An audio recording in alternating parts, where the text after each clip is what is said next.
It's good having a big family though, because the churches in town try to recruit you because it's you add like 30% to any roster at any given time, and it's just we're just here to make the pastor feel good. Is really it.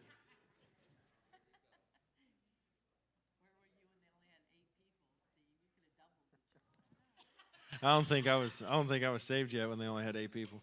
Yeah, our family would have came in. It'd have doubled the church membership in a moment. The Lord's adding to the body daily, such you should be saved.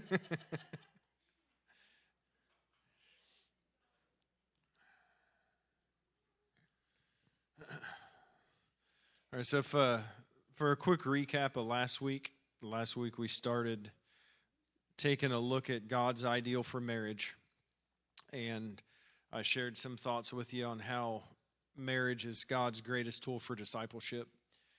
The goal of God discipling us is to conform us into the image of Jesus Christ. And in the book of 1 John, John says that God is love, and so if we're going to be conformed into his image, it sounds like we're going to be shaped into love. And so we talked about how marriage is the only covenant, but it's also the only intentional relationship that you enter into, saying until death do us part. And we hope that our friends and our kids and our aunts and uncles and cousins and everybody are around for the long haul, but our spouse is the one that we make that commitment to intentionally. Everybody else, it's just kind of a package deal with part of life that you're in. And then who remembers the 2 rules to marital success? Kelly Jo remembers. What are the 2 rules to marital success? Don't do stupid things. Don't treat people poorly. That's pretty much it. And so it's funny though, because if you look up the word evil in the Bible, both in the Old Testament and in the New, that's a basic definition: is don't make trouble and don't do harm. And so don't do stupid things and don't treat people poorly are the pretty good rules to follow. I'll tell you, friend, it's interesting how many people won't follow those rules, though. I've been counseling with those 2 rules as the basis of my therapy for probably, 6-8 years now, and I've only found a handful of people that were like, everybody's like, yeah, that makes a lot of sense, and I'm like, you want to go do that? And they're like, no, I don't think so. And so they just keep on playing stupid games and winning stupid prizes. And so here I am preaching about it, and hopefully it carries a little bit more weight tonight. But no, the Lord put on my heart to talk to y'all about softening hearts and removing masks. Softening hearts and removing masks. And because we talk about church attendance. And sometimes we talk about how, you can put on your church mask. And so you come to church and you have this face and this presentation, and this is who you are to the church folks.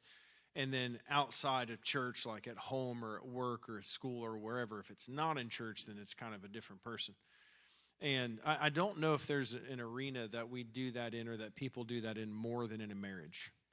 Because, and sometimes it's around church, but honestly, I think that church gets kind of beat up on that a little bit. Because, man, our marriage, we learn how, see, this is kind of what we do. We're courting somebody, we're dating them, we're working towards marriage. And so we learn how at a young age, really when we start dating. Dating's kind of the purpose of dating is to learn how to tuck our crazy in.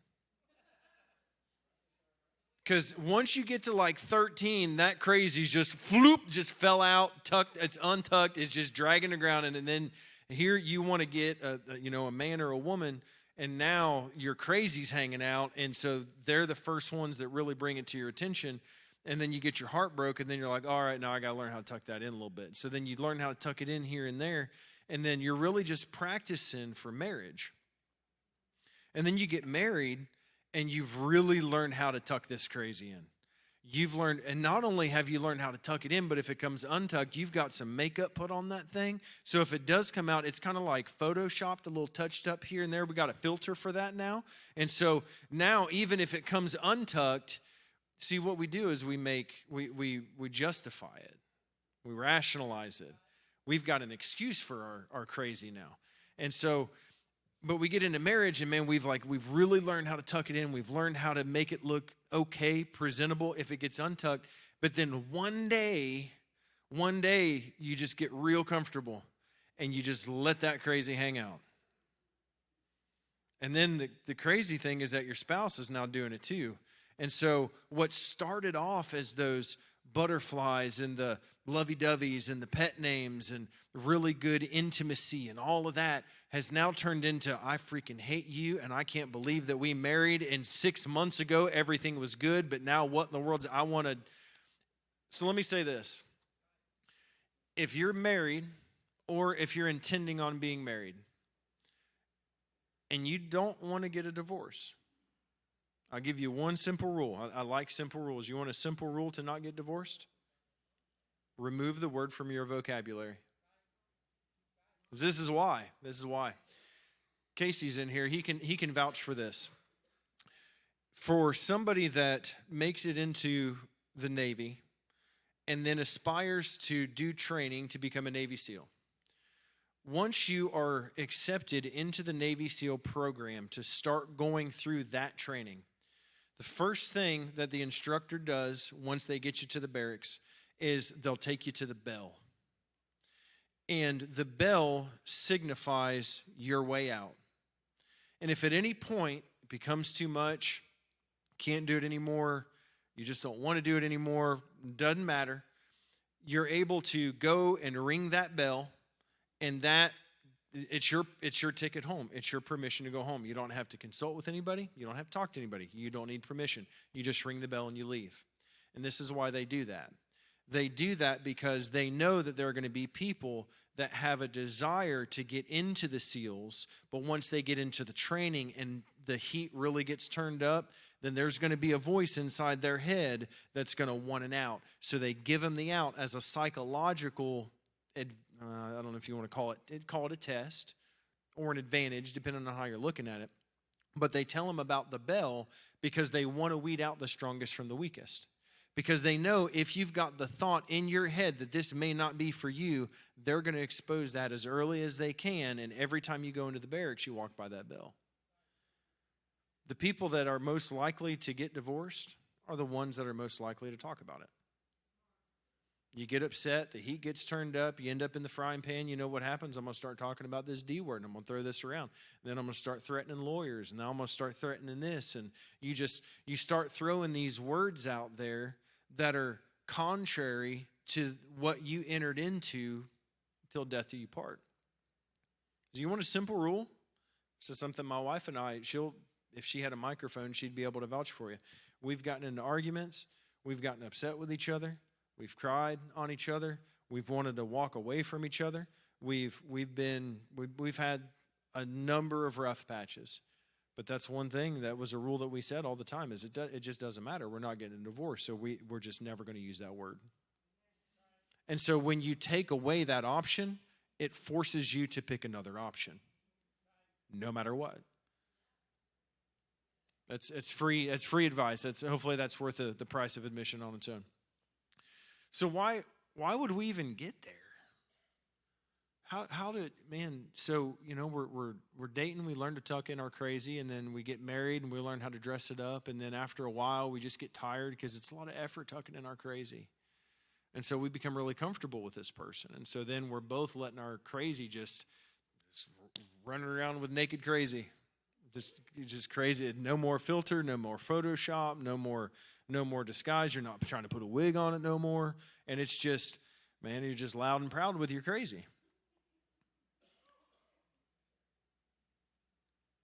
And so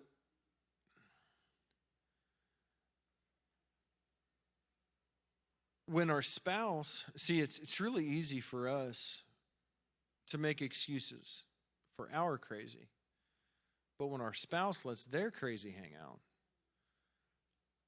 a lot of times what happens is we say we forgive them because that's the Christian thing to do.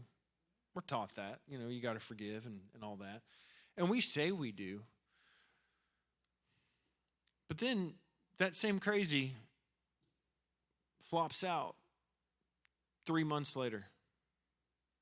You have a bad one, and it gets heated, and maybe there's no dirty boxing, maybe there's no hitting below the belt, there's no yelling, screaming, name calling, cussing, none of that. But at some point, you're going to notice a pattern that this crazy just keeps on hanging out.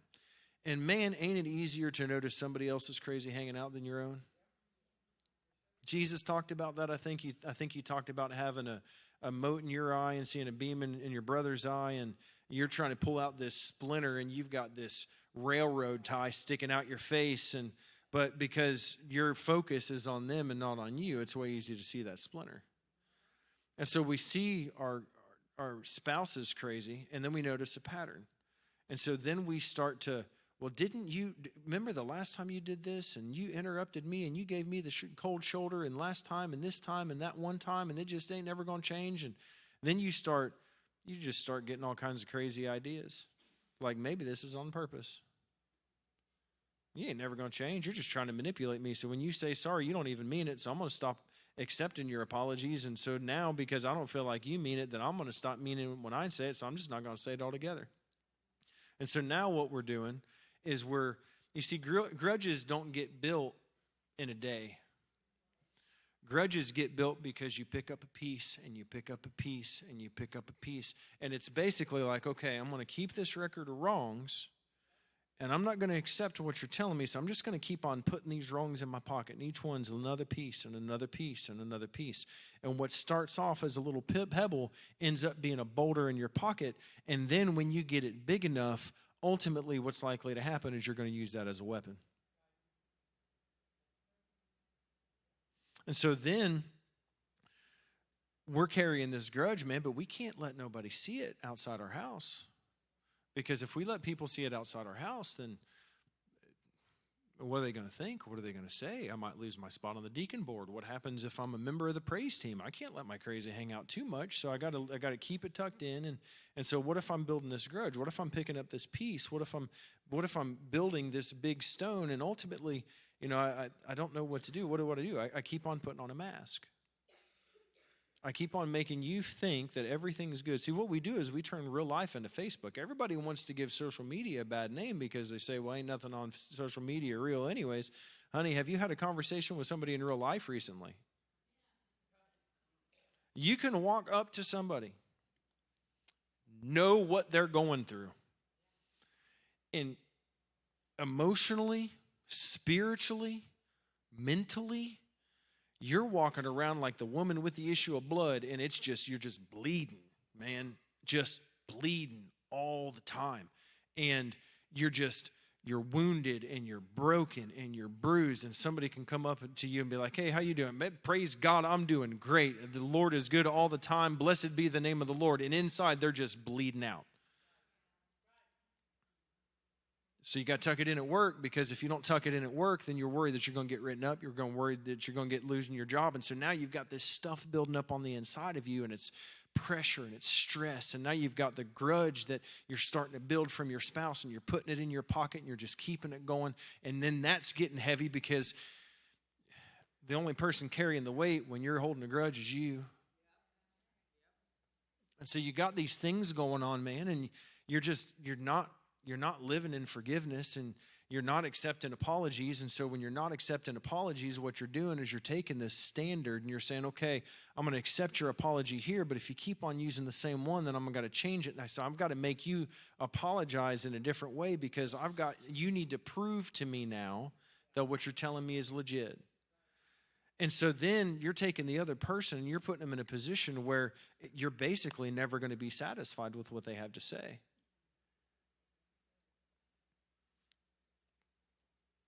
And man, I've never read the story, and I've never brought a sin to the Lord where I've heard him say, hey, I hear you saying it. I hear you apologizing. I hear you confessing it, and I see the tears, but this time it's just not quite good enough. And so this time I'm going to need a little bit more from you. This time, I've never seen him do that to the disciples, and I've never heard him say that to me. And so why do we do that to each other?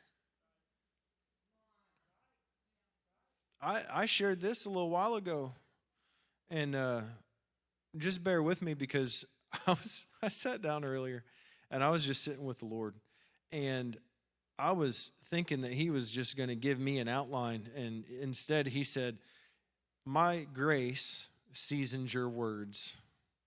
And so as I speak through you frequently, so I'll speak through you tonight.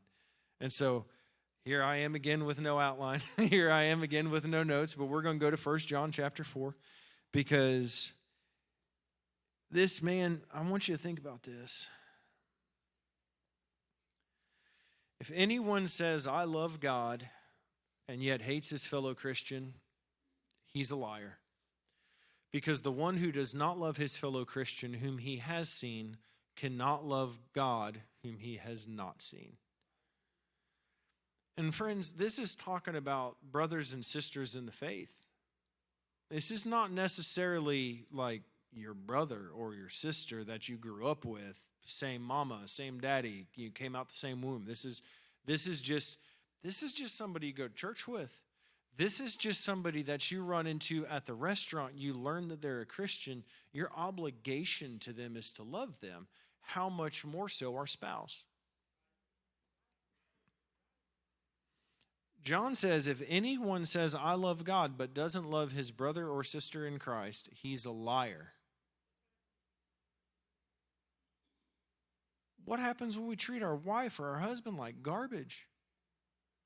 What happens when we're being unchristlike towards them? Maybe because they were unchristlike to us, but I don't remember seeing Jesus make an excuse for breaking character. But what I do remember is I remember him getting whipped and beaten, crown of thorns on his head. Roman soldiers didn't put that crown on there gently. They're using rods to beat that thing into a skull. Y'all ever seen a honey locust tree with the thorns that come off? It wasn't a honey locust, but this homeboy had thorns that were plaited into a crown that were about 1.5 inches to 2 inches long, and they shoved that thing onto his head with hostility, beating the skin off his back. Look, you know who was beating him? His fiancée.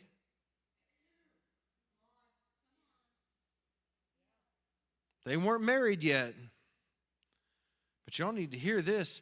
He's shedding his blood for them, knowing that these are his vows being offered to them, and Jesus offered his vows before he ever asked for him from his future bride. He gives all of his back to be whipped.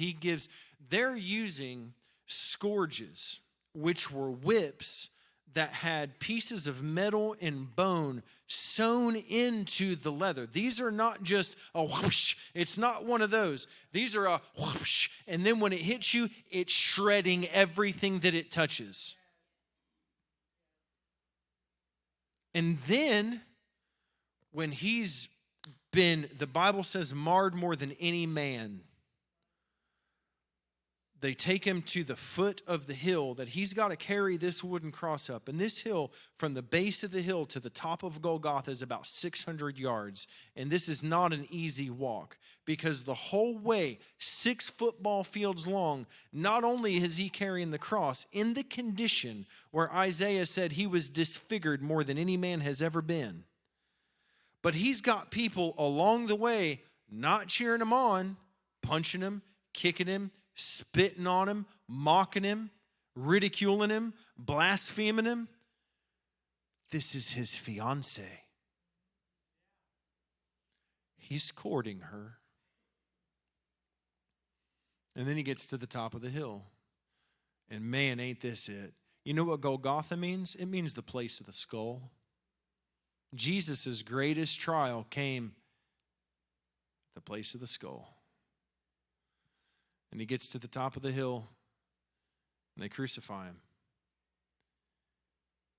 And man, he's on the cross, and he's naked in front of everybody that he's healed, taught, raised from the dead, fed, provided for, extended an invitation to enter into the kingdom to.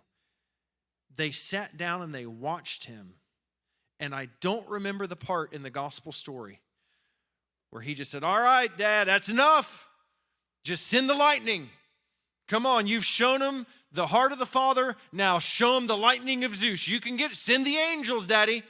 Take care of business. I'm done with it. They've done too much. They've went too far. I'm not going to do it anymore. I can't do it another second. I'm just not going to do it. They're not worth it. They didn't get it. They're never going to get it. And so just do what you got to do. Make them an example that's worse than Sodom and Gomorrah. I don't remember that part. But the part I remember is, Father, forgive them, for they don't even know what they're doing. Friend, you want a healthy marriage? You want a thriving marriage? You want God's ideal for marriage? Seek Him, friend. Pray, worship, study the Bible. Man, just believe the Bible.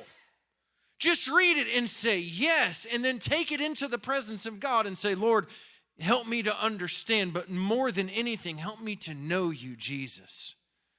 Because when you transition from just having an encounter with God to having a living union with God, then what happens is you start to display the character that Christ displayed, and He's the one at His deepest, darkest, most painful moment. Father, forgive them, for they know not what they do. My wife may cuss me like a dog. She won't, but let's say she did. Father, forgive her. She doesn't know what she's doing. Look, friends, we can go down the what-if road and say, okay, this is all the things that can happen in a marriage. And what I'm going to encourage you to do, no matter what, is you demonstrate Christ. And you know how you do that? You develop a relationship with Him that's so intimate and so unbroken that in His presence you learn who you really are. And that is a son and a daughter of God who's being conformed into the image of love. And because of that, you don't need love from your spouse as if you're a needy person and you're deficient. And so if your spouse can't give you what you need to bring you into fulfillment, then you just get to complain and fuss and be all kinds of discontent. No, friend, what I'm talking about is a relationship with Jesus where you find so much fulfillment in His love that never stops being poured out, that even if your spouse falls short, you're still thankful for them because you're walking in the fulfillment that only God can give. And then you're able to see your spouse in a rightful light. That's good preaching. But we, so often, man, we put Jesus up on this. We put Him on the pedestal. We put Him on the shelf. We put Him, and He's top tier. But then we allow other things or other people or other ideas to get there. And so a lot of times what we do, I'm going to steal from Dan Mohler a little bit. A lot of times what we do is we allow what we're going through to be more important than what He's already accomplished. And so now I'm a product of my environment. I'm a product of my circumstances. No longer am I a product of the will of God. And so now I'm out here trying to find who I am, a lot of times through my spouse, and I'm putting them in a position where they could never bring me into fulfillment, and they could never give me right identity, but you know who does every time? Jesus. And people don't like to hear this because you come to the second message in a marriage series, and you want this practical idea of, okay, how can I, look, we had, everybody wants practical. We had the first As For Me in my house. I'm not going to throw him under the bus, but somebody came in, and I don't remember when he shared it. Y'all probably know what I'm going to because you, Daniel, you remember. But this guy said at some point his mind was blown because it was just so much, it was so saturated with the presence of God. And so God is just, He's just changing hearts and minds and lives, and it's just this transformation process, and it's like on steroids. And this guy says, I thought I was going to come here and you were going to teach me how to get my wife to submit. And meant it. Because some of y'all mean it. And it's, you didn't even have to be the one to say it, but when you look at me with that tone of voice, I know that was you too. And it's okay. Because we get these ideas of what marriage is supposed to be. And we get it from the Brady Bunch, or we get it from, back before Bill started giving roofies out. We used to get it from the Cosby Show, and then we realized that was a lie. And, it's, you're only going to get it. You're only going to get it when you enter into a vital union with the Lord, and the only way that you're going to do that, it's not going to come because somebody laid their hands and prayed on you. It's not going to come because you came to another Bible study. It's not going to come because you sing on the praise team. It's not going to come because you serve on the deacon board. It's not going to be because you've got exalted to the office of senior pastor. No, it's going to come because on a daily basis, you count all things that used to be beneficial for you as dung. And you press on towards the mark of the prize of the high calling in Christ Jesus and say, okay, no matter, look, I love my wife like I love breath and I would die for her, but I don't love her anywhere near like I love Jesus. I love my kids more than I love breath, and I would lay down my life for every single one of them, but I do not love them like I love Jesus. When I get up in the morning, I'm not thinking about how awesome my wife is, even though she is. I get up and I'm thinking about how awesome he is. And I'm not just thinking about it like it's just this theory to ponder. I'm thinking about it like, Father, I can't believe I get another chance to know you again today. Thank you so much for the privilege, Jesus, of being able to know you. And I'm getting into my shower, and from the moment that my day starts until when I go to sleep at night, I don't go to sleep counting sheep. I go to sleep, Lord, I'm so thankful that you love me. And I'm so thankful that I have the privilege to know you.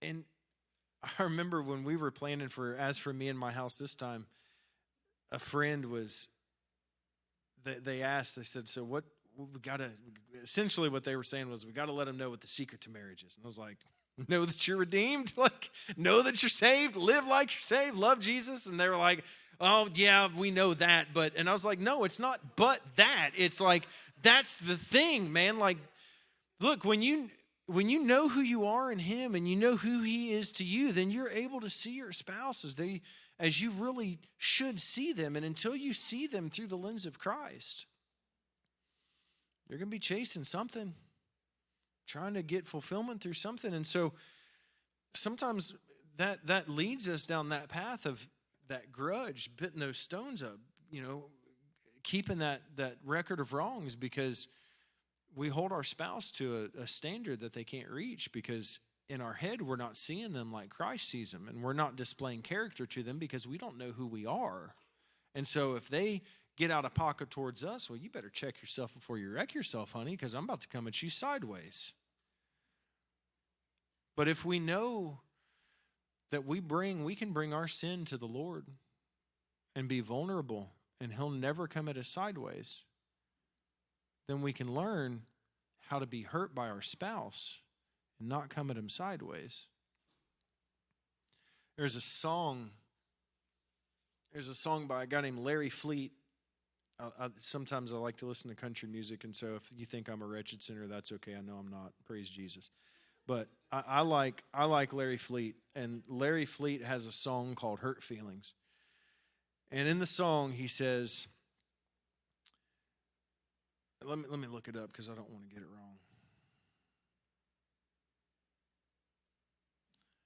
Sometimes I get the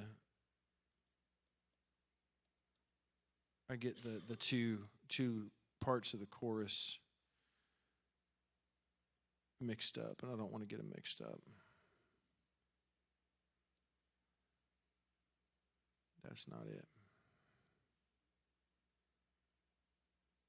There it is. He says, you can punch me in the face, stab me in the back. I can take a cheap shot from a bottle of Jack, but in the morning, I always wind up healing. You can kick my dog and curse my name. Drag me through the dirt, I can bear that shame. But I've never felt a hurt that hurts worse than her hurt feelings. Man, I got shot in the face. Y'all know the story. October 29th, 2021. I was in about the middle of a really hard spell, and I was in my kitchen on a Friday, and our kitchen's pretty small, and Beth was in there trying to do something, and I was on my phone sending an email to a lawyer who was being contentious. They were doing their job, and so I'm just over it, man. Like, I was tired, and I had a lot going on, and it was a hard time, and I hadn't really told anybody about it. And I don't even know what happened. We bumped into each other. I know I was in her way, but other than that, I honestly don't know. But I remember in a couple of, maybe a couple of minutes, maybe less, a short amount of time, we're standing there, and my wife is looking at me, and she's crying, and she just says, "You just hurt me." And that cut me so deep. And I wasn't upset at her, but I hated myself. Because I've never felt a hurt that hurts worse than her hurt feelings. And so she looks me in the eyes with tears. And again, I don't even know what I just did. I don't have anything. I can't even take responsibility and say I'm sorry. So I just got on my coat and I said, "Honey, I got to go out to the woods." And I told her, I said, "I'm not upset with you. I just got to get away from me right now." And so the only thing I knew to do was to just leave. And so I would walk out to the woods and ended up having an incredible encounter with Jesus. I'm not going to tell you about it right now, but it was a rather incredible experience. It's one that I'll never forget, and it's why when I share with y'all that in him is light and there is no darkness at all, it carries weight. Because I was in the middle of pitch black dark, and his light came, and he just sat with me until I was restored. And so I say that to say, when you get upset at your spouse and you're angry and you're frustrated and you're irritated and you're just, man, you just are feeling a certain kind of way, please know that anger is a secondary emotion. And it comes either from being scared or from being hurt. But what we do is, again, man, we put on this mask and we try to hide it. And because especially as men, it's not cool to be hurt. We're taught from a young age, it ain't all right to be hurt. And even if your parents instill in you that it's okay to be hurt, those boys in elementary and junior high and high school, they're going to teach you a different lesson. And so now you're sitting there looking at your wife, and she's saying things and doing things to cut and stab and prick and pry, and man, it's just hurting. She's pushing all your buttons, and you're feeling all this hurt, and it's starting to bubble up like anger. And so you learn how to put on a mask, and maybe that mask is anger because it's just not acceptable to be hurt, or maybe it's a bottom of a bottle. Maybe it's hiding in your wood shop. Maybe it's, I don't know. There's a whole lot of different masks that we can wear. And women, some of y'all's look like passive aggressive. It looks like, hey, you want some intimacy with me? Friend, that ain't going to happen. We're going to do a little cold shoulder. We're going to do a little silent treatment. We're going to do a little you can't have none until you make things right. Because women, y'all know what we want. We want words of affirmation and we want physical touch. And so if you ever want to cut your man, I think I said this last week, if you ever want to cut your man, ladies, start criticizing them and just do it. Just cut them. Just cut them. They get a new job, it ain't good enough. It's not the one that they could have had. They get a raise, it's not good enough. It's not as much as you could have been making over that other place. Hey, you remember when you made this decision? If you wouldn't have made that decision, then you wouldn't be where you are right now, and we'd be man, cut.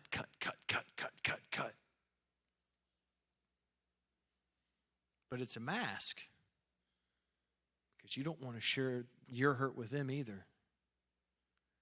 You know, one thing I've learned is that when I get hurt, and we all do, my wife will tell you, I'm not going to yell. I'm not going to scream. I'm not going to logic through it. Most of the time, what my wife is going to see from me, she's going to see a couple of tears. And I'll get right up in her face, like we'll be talking. And see, I've learned to just be vulnerable.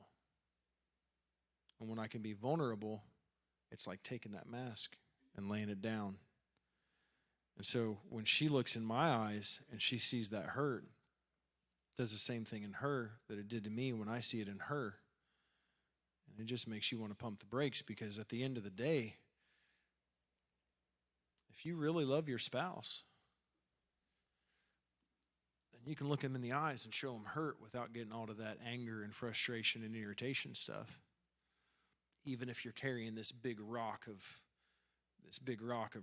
grudge, even if you're carrying all these regrets, even if there's some resentment that's crept in because they did something in the past and you say you forgave them, but you really keep dwelling on that because it's easy to dwell on stuff when we don't have to say it out loud. And so what we do is we end up focusing on the pain from the past.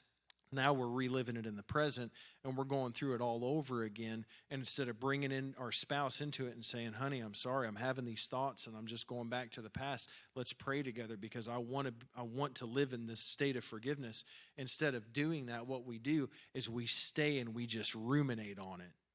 And even if we try to get rid of it, if we don't take it before the Lord and genuinely take it before the Lord, then we'll find ourselves going back to that moment or those moments in the past. And then what we do, every time we go back and revisit, we're putting another brick in our prison cell. Every time we go back, we're just putting another brick, and we're putting another brick, and we're just putting another brick. And you know the chains that bind us there? Selfishness and pride. And we think that if we get worked up enough, we're going to be able to provoke the other person into changing. And so we end up using punishment as a method in order to encourage them to become who we think that they should be. And the whole time, we're really just punishing ourselves. Because that person, you're not building a prison for them. You're the one living in it. And the more you fortify that prison, man, the more clearly you can remember what was said and how it was said and the emotions that were carried by it and how you felt and what they looked like. And then, man, see, this is we trick ourselves, and maybe call it the devil if you want. You can call it false memories, either one. I'm not really sure which one it is, probably a little bit of both. But sometimes what we can do is we can have a memory, and most of the time what you remember is not actually accurate. It's close. It ain't really that real. Everybody wants to think, I've got a photographic memory. Okay, sure, that's okay. And so what we do is we misremember, which means that over time, gaps develop in our memory where they're not too clear, and we start to fill in those gaps. And we gaslight ourselves in the name of trying to hurt somebody else. We tie ourselves up in knots. It's like we're the spider that weaves a web, and we catch ourselves. And then when we catch ourselves, we're like, oh, look at that. There's something on my web. And then I'm just going to start devouring myself. And then at the end of the day, once that process is done, you're looking at a broken home. You're looking at a fractured mind. Because keep in mind, Jesus taught some hard truths. If you look at a brother with aught in your heart, it's the same thing as murder. If you look at another woman with lust in your heart, it's the same thing as fornication or adultery. You don't even have to display what you're feeling to your spouse. But if you're sitting there remembering this and going back to this, the substance of what you're thinking goes beyond the concept of the thought. And it becomes sin to you.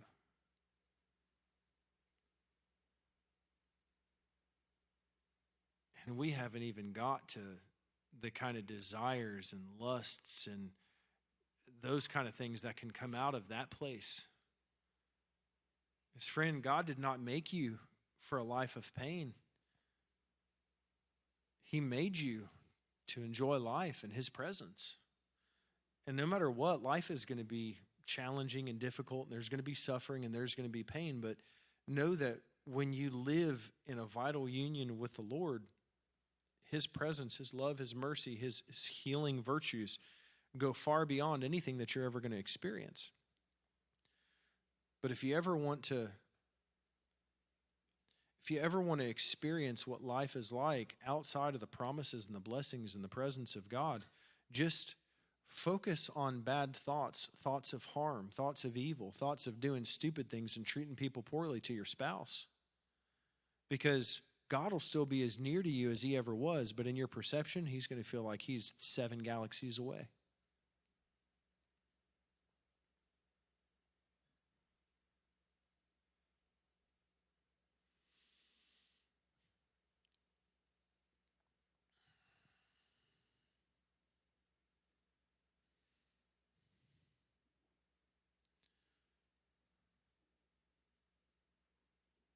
This is where I think I'm going to close.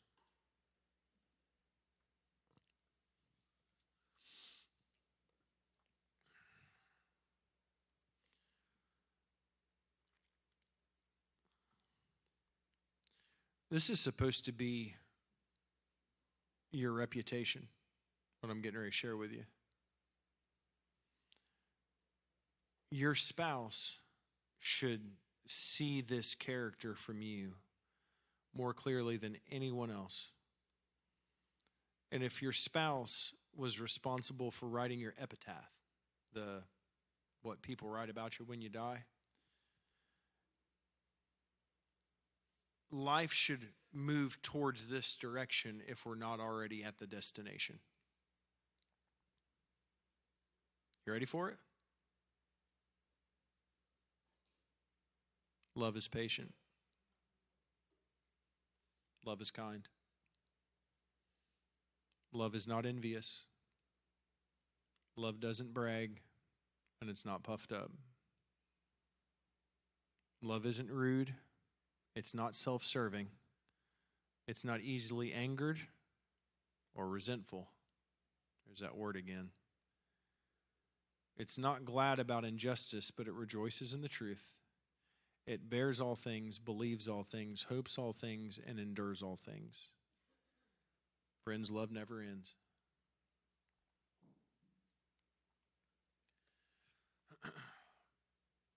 I don't know if I'm landing the plane or if we just crashed into a field. One of the two is getting close, but if any of this, the mask, the grudge, the resentment, that prison, I felt like that prison was resonating a little bit. If any of this fits you, friend, you don't need me to pray for you. You need to go to the person and you need to make it right. Jesus said, if you come to the altar and you have something in your heart against your brother, leave your gift at the altar. Go to your brother and be reconciled with him. Make things right. And then come back to the altar. How important is it to God that we have our homes reconciled, that we live in that place of, man, that record of wrongs I was keeping, I just wiped that thing clean. That grudge that I've been putting together for I've been working on that grudge a little bit, but let's go throw it away together. Let's burn that thing because I'm just not going to carry it anymore. That prison that I built for myself in attempts to hurt the other person, it's coming down tonight. I've got a wrecking ball and a mini outside. Let's go do some damage. You don't need me to pray for you. Friend, you just need to do what Jesus said. Because I promise you, everything He said is truth. The more you honor Him, the more you follow His ways, the more you're a yes to Jesus, the more you're going to see His ideal for your life coming through your marriage, coming through your kids, coming through your ministry. coming out of your dreams, your desires, all of it. Our Father is a good Father because He gives us everything that we need that pertains to life and godliness. There's nothing that He expects from us that He doesn't give us in advance, and if we'll just trust Him, He'll produce it through us. That's grace. Jesus Christ was full of grace and truth. We're never expected to do or be anything that God hasn't already created us to be and given us. We just have to agree with Him and yield to it.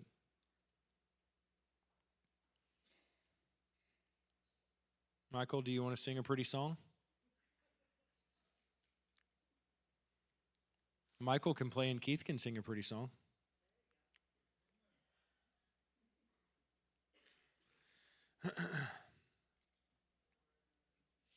If that person's here, please go to them. If that person's not here, call them, FaceTime them, go to them. Make things right. God created you for perfect peace. He didn't create you for a lifetime of drama. He definitely didn't create you to manufacture, pick up, and put together grudges. He didn't empower you to build yourself a prison. We talk about freedom all the time. This is an opportunity to find a little bit more of that. So if you would, just stand up to your feet and find a place to just honor the Lord. If you've got somebody that, especially a spouse, even if it's an ex-spouse, hey, we talk about justification all day long. I don't need to go to that person because that's my ex-spouse. Stay in that prison. But more than that, more than anything, friend, don't take my word for it. Don't take my word that it's true. Don't even take the Bible's word that it's true. Just because the words are in red, don't trust that. Look, go to Jesus. Tonight, tomorrow, on your lunch break, when you're driving, in the city and in the field, when you rise and when you fall, when you come and when you go. What's going to transform your marriage and make it everything you've ever dreamed of and more, and what God wants it to be.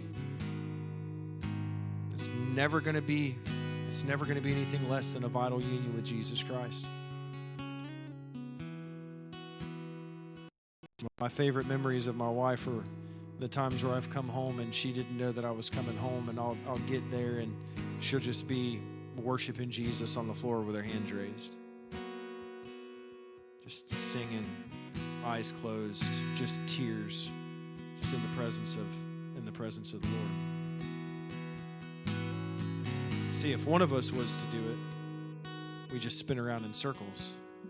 And the person that's not living it would be frustrated and irritated and probably feel left out and probably make a whole bunch of manipulative excuses trying to get the other person to just spend more time with Him. But when both of you know Him, and I mean you walk with Him, and His life is being produced through you by faith, and you're studying the Bible and you're talking to the Lord and you're praying and you're growing and you're learning and you're just knowing Jesus and you're being transformed into His image, you'll look at your spouse and see the most beautiful creature God's ever made. And they don't even have to tuck their crazy in no more. God will do surgery on that crazy. God will liposuction that crazy. That thing won't fall out no more. You won't even need to tuck it in. You may find yourself trying to tuck it in, and you're like, "What? There ain't no crazy to tuck in no more." Because God will take it all away. You just have to trust in Him enough to let Him produce your life. So everybody, I don't feel like there's a prayer to pray, but I encourage you, seek the Lord. Spend some time with Him. Honor Him, give Him thanks. If you have a relationship that's not in the right place, friend, go and make it right. Let's just love on Jesus for a little while.